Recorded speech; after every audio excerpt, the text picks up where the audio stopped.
War I came to an end. The lifestyle of men and women drastically changed. Young people sought answers in places one considered unimaginable, both morally and physically, trying to test their new boundaries with more and more outrageous forms of behavior. A society of wilder music, faster cars, and shorter skirts came to be known as the Jazz Age.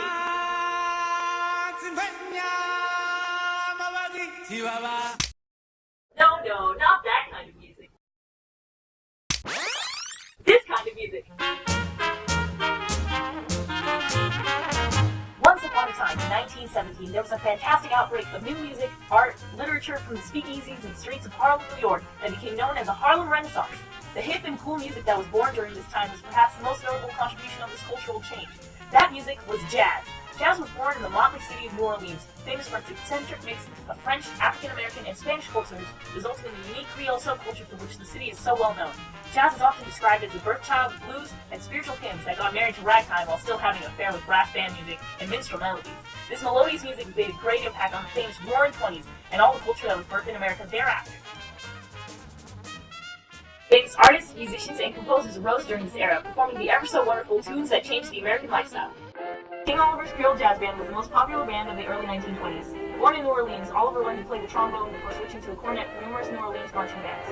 Oliver was also well known for having mentored and toured with the famous Louis Armstrong. Edward Kilroy was the first epic trombonist. He brought his awesome trombonist skills from New Orleans all the way to LA in 1919. His jazz band fostered some of the most well-known and renowned jazz artists, including King Oliver and Louis Armstrong. Not only did he do that, but he became the leader of the first African-American band to record the New Orleans jazz music in 1922. Louis Armstrong, perhaps the most influential jazz musician who ever lived, overcame the racial tension of the times and played alongside some of the most notorious jazz bands of all time, such as the Hot Five, His Orchestra, His Stompers, and the Polynesians. Fletcher Henderson and the Smooth Sounds Orchestra gave birth to the swing style of the next decade. Born from a middle-class family, he intended to become a chemist, yet fate led him to his love for music. He led a band as the Club Alabama, which later moved to the Roseland Ballroom. He met with famous jazz artists and joined the Benny Goodman Orchestra as a pianist and arranger. He toured in his later years, showing his melodic music around the country. Ferdinand Jelly Roll Morton was a pianist, leader of the Red Hot Peppers, and one of the most eccentric and influential jazz artists who ever lived. Born in Washington, D.C., Duke Ellington became a sensational jazz musician and composer. He starred in the famous Jungle Night show with his band, the Washingtonians. They performed at the renowned Cotton Club as whites and African Americans gathered to witness the melodious sounds of Ellington's orchestra. These notable artists symbolize the authentic style of jazz influenced by both African rhythm and European composition, formulating a new, more liberated form of music. First comes the music, then comes the dancing.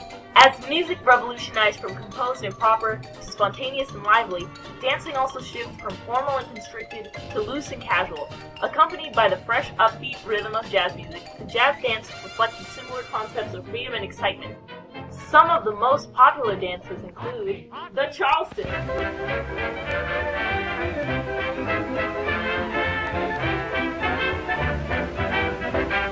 Black Bottom,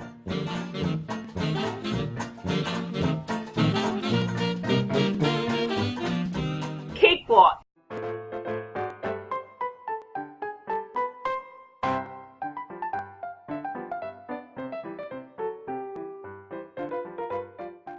The music, dancing, and singing that erupted from the Harlem Renaissance is one of the most magical and marvelous treasures of American history.